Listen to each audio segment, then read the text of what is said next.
그 다음은 모자인데요. 저 같은 경우에는 등산할 때 모자를 되도록이면 착용하는 편이에요. 물론 이제 모자를 안 쓰고 그냥 머리로 갔을 때가 훨씬 더 시원하긴 하지만 대신에 막 땀에 머리가 망가지고 막 그런 거 신경 쓰는 것도 싫고 햇볕으로부터 머리를 제 피부를 좀 보호해주는 기능도 더해지기도 하고 무엇보다도 나뭇가지나 그런 거에 아 이거 모자 없었으면 내 살 찢어졌다 그런 순간이 굉장히 많았거든요. 실제로 제 지인 중에 한 명이 저랑 같이 산에 갔다가 나무에 머리를 부딪혀서 이마가 찢어진 적도 있었어요. 근데 저는 모자를 쓰고 다녀서 다행히 찢어진 적은 없었어요. 모자가 찢어질지언정.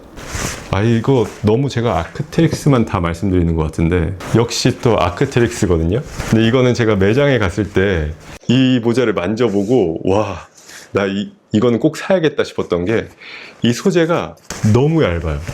이게 저는 이렇게 얇은 소재를 여태까지 본 적이 없었어요. 만져보면 이게 찢어지지 않을까 싶을 정도로 얇거든요. 거의 이렇게 보면은 반대편이 보이진 않지만 그래도 이렇게 손을 비춰보면 손 형상이 좀 보일 정도로 얇거든요. 그래서 같은 소재로 된 모자만 종류별로 제가 다 샀어요. 제일 먼저 구매했던 거는 이건데요. 이거는 이름이 아크테릭스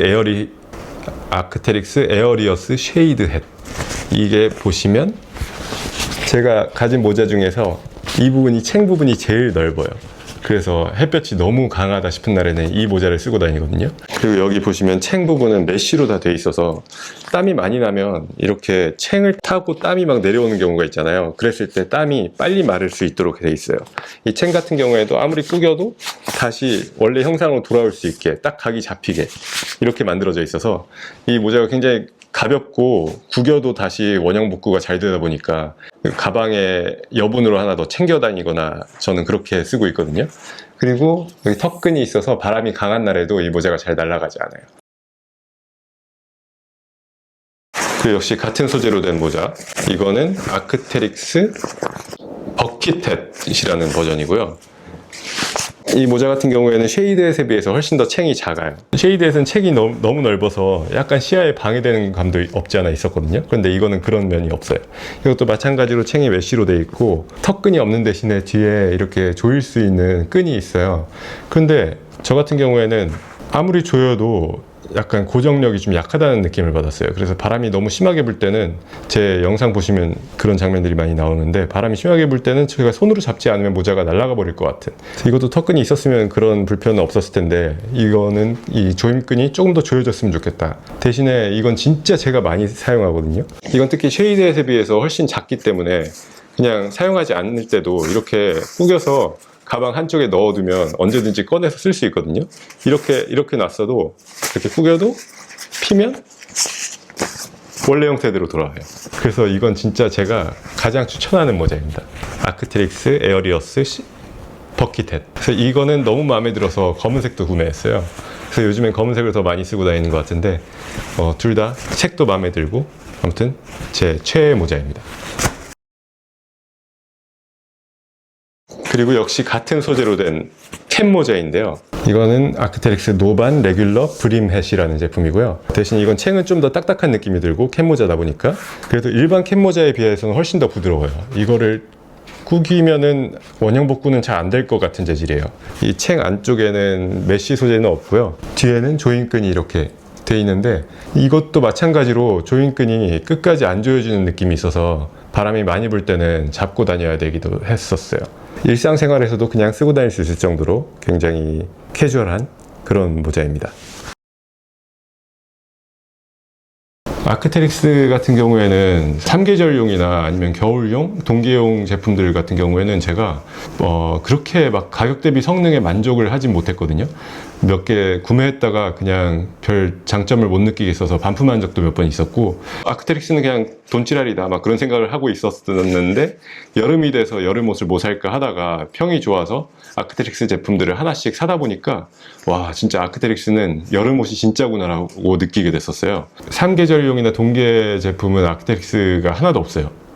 물론 이제 하드쉘 빼고 이따가 소개시켜 드릴 건데, 대신에 여름 제품들은 거의 다 아크테릭스만 사용하고 있어요. 여름 제품에 있어서는 저한테 만족도가 최고인 브랜드였습니다. 대신에 이게 좀 아크텍스는 너무 비싸요. 비싸도. 물론 성능이 그만큼 제값을 한다고 생각하기는 한데, 그래서 이 모자 같은 경우에는 에어리어스 쉐이드 햇 같은 경우에는 정가가 12만 원이에요. 요즘 인터넷을 찾아보니까 8만 원대 판매를 하고 있더라고요. 근데 저는 10만 원대에 구매했었어요. 이 버킷햇 같은 경우에는 마찬가지로 정가는 12만 원으로 표기되어 있고 현재 8만 원대에 판매가 되고 있는데 저는 구매를 이것도 8만 원대에 했었습니다. 사실 이게 제일 저렴할 것 같죠. 그런데 이게 제일 비싸더라고요. 정가는 11만 원인데 판매하고 있는 가격대도 제가 구매한 가격대도 9만 원대에 구매를 했거든요. 구매하실 분들은 한번 잘 검색해 보셔서 저보다 싸게 사시길. 이거는 아크테릭스와는 또 다른 면에서 좀 만족스러운 모자인데 이건 케일의 플로우 캡이라는 모자거든요. 그냥 이렇게 나일론 원단처럼 돼 있잖아요. 그런데 이게 빛을 비춰보면 무수한 구멍들이 뚫려 있어요, 원단에. 이게 가까이서 빛에 비춰보기 전에는 잘 몰라요. 겉으로 보면 그냥 솔리드인데, 근데 자세히 보면은 반대편이 퐁퐁퐁퐁 뚫린 구멍으로 보이진 않지만, 그래도 구멍이 굉장히 많이 나 있는 원단이에요.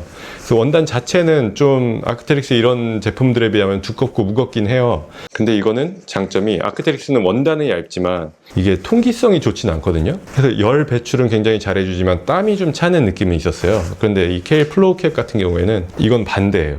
좀 열은 차지만 통풍이 좀 잘 되는 느낌. 손선풍기 들고 다닌다고 했었잖아요. 그래서 너무 더우면 아크테릭스는 손선풍기를 이렇게 갖다 대도 막 엄청 시원한 느낌이 없는데 이 케일 플로우 캡 같은 경우에는 손선풍기로 머리에 갖다 대면 진짜 시원해요.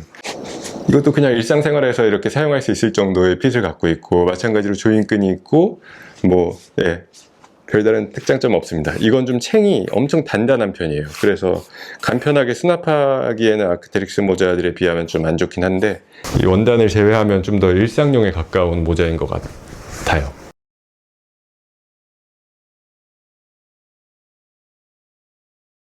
그 다음으로는 소프트쉘과 하드쉘에 대해서 말씀드리려고 하는데 여름이라고 하더라도 산에서는 진짜 기후가 어떻게 변할지 예측이 안 되거든요. 일기예보를 봐도 그 일기예보는 지상에 대한 정보일 경우가 굉장히 많기 때문에 산 정상이나 아니면 산의 어느 지역에서는 국지성으로 날씨가 확 변할 때가 있어요. 그렇기 때문에 저는 항상 바람막이나 아니면 하드쉘을 챙겨 다니는데 특히 우리나라는 여름에 비가 갑자기 소나기처럼 쏟아질 때도 있고 그러잖아요. 진짜 오늘은 절대 비가 안 오겠다. 그러면 저는 바람막이를 항상 챙겨 다니고 비 올 확률이 조금이라도 있는 날에는 바람막이 대신에 하드쉘을 챙겨 다니거든요. 그리고 소프트쉘과 하드쉘의 차이점에 대해서 말씀드리면 하드쉘 같은 경우에는 좀 방수 자켓에 가까운 그래서 비를 막아줄 수 있는 소프트쉘 같은 경우에는 좀 바람 위주로 막거나 좀 추울 때 입을 수 있는 외투 같은 느낌? 그래서 저는 일단 소프트쉘을 소개시켜 드리려고 하는데 일단 첫 번째는 블랙 다이아몬드의 알파인 스타트 후디라는 제품이에요. 저는 마음에 너무 들어서 두 개를 구매했어요. 가슴 포켓을 사용해서 이렇게 패킹을 하고 다닐 수 있거든요. 그래서 가방에는 거의 항상 이거는 들어있다고 보시면 돼요. 바람막이가 필요할 때 항상 이걸 꺼내 입는데 그게 좀 바람막이 치고 가격대가 많이 나가거든요. 정가가 28만 5천 원이고 현재 판매되고 있는 건 22만 원에 판매되고 있고 제가 구매한 건 20만 원대 초반에 구매를 했어요. 다른 바람막이들하고 다른 점이 뭐냐면 보통 바람막이 하면 바람을 막아주는 거잖아요. 그런데 등산할 때는 사실 바람을 완전하게 막아주는 거는 많은 쓰임새가 없어요. 왜냐하면 정상에서 쉬고 있거나 그럴 때 물론 바람이 너무 강하면 바람을 많이 막아줄수록 좋겠지만 등산할 때는 계속해서 움직이고 있잖아요. 움직이고 있을 때는 바람을 완전히 막아버리면 이 옷 안쪽이 너무 습해져요. 그렇기 때문에 어느 정도의 통기성을 확보하면서 바람도 막아주는 그런 기능의 그 바람막이가 필요했거든요. 그러니까 투습 기능이 있는 제가 검색해본 모든 제품 중에서 알파인 스타트 후디가 투습 성능이 가장 좋은 바람막이더라고요. 실제로 입어본 결과로도 제가 땀이 많이 나는데 바람은 좀 막아야겠다 그럴 때 이걸 입으면 저는 굉장히 쾌적하다고 느꼈었어요. 대신에 이게 후드가 너무 크기 때문에 이게 사실 암벽 등반하는 분들을 위해서 제작된 옷이거든요. 그래서 암벽 등반할 때 헬멧을 쓰잖아요. 헬멧을 커버할 수 있을 정도의 큰 후드를 갖고 있기 때문에 이 후드 핏은 좀 별로예요. 이 후드 크기가 너무 약간 가분수처럼 커서 이게 입었을 때 핏은 그렇게 마음에 들지 않지만 어쨌든 성능 때문에 저는 이걸 택했습니다.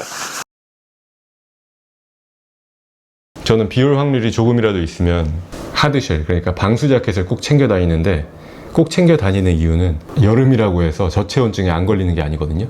산 위는 특히 기온이 지상보다 훨씬 낮을 수도 있고, 그리고 바람이 불면 그 체감 온도가 확 떨어질 수 있어요. 근데 거기에다가 내 몸이 젖어 있다? 진짜 정말 추워질 수 있어요, 한여름에도. 특히 물 같은 경우에는 열을 몸으로부터 빼앗는 열 흡수율이 훨씬 크기 때문에 몸이 젖어 있으면, 겨울에도 마찬가지고 여름에도 몸이 젖어 있는데 기온이 낮아지면 그땐 진짜 위험할 수 있거든요. 그렇기 때문에 저는 특히 여름에, 우리나라처럼 비가 갑자기 국지성 소나기나 그런 것들이 올 수 있는 우리나라 같은 경우에는 훨씬 더 방수 자켓을 들고 산행하는 게 정말 필수적이라고 생각하거든요. 하드쉘 같은 경우에는 그렇게 사용할 일이 많지는 않아요, 사실. 그리고 비싸기도 하고. 하지만 정말 극한의 상황에 놓였을 때 제 생명을 지켜줄 수 있는 게 하드쉘이라고 생각하기 때문에 저는 거의 비올 확률이 1%라도 있으면 항상 챙겨 다니는 편이거든요. 첫 번째는 또 아크테릭스인데, 이거는 아크테릭스의 베타 SL 자켓이고요. 사실 산지 얼마 안 돼서 이것도 아직 택도 안 뗐을걸요? 예, 택도 아직 달려있어요. 아크테릭스 베타 자켓 중에서 가장 얇은 원단으로 된 SL 제품이고, 이것도 좀 비싸요. 이게 정가는 82만 원인데 저는 진짜 정말 기다려서 할인을 최대한 받아서 65만 원에 구매를 했거든요. 그래도 비싸죠, 65만 원. 그래도 저는 이건 겨울에도 자주 쓰니까. 고어텍스 소재로 되어 있어서 안에 멤브레인 필름이 들어있거든요. 겉의 원단은 고어텍스가 아니에요. 이 겉의 원단과 이 안의 원단 사이에 멤브레인이라는 어떤 뭐였지?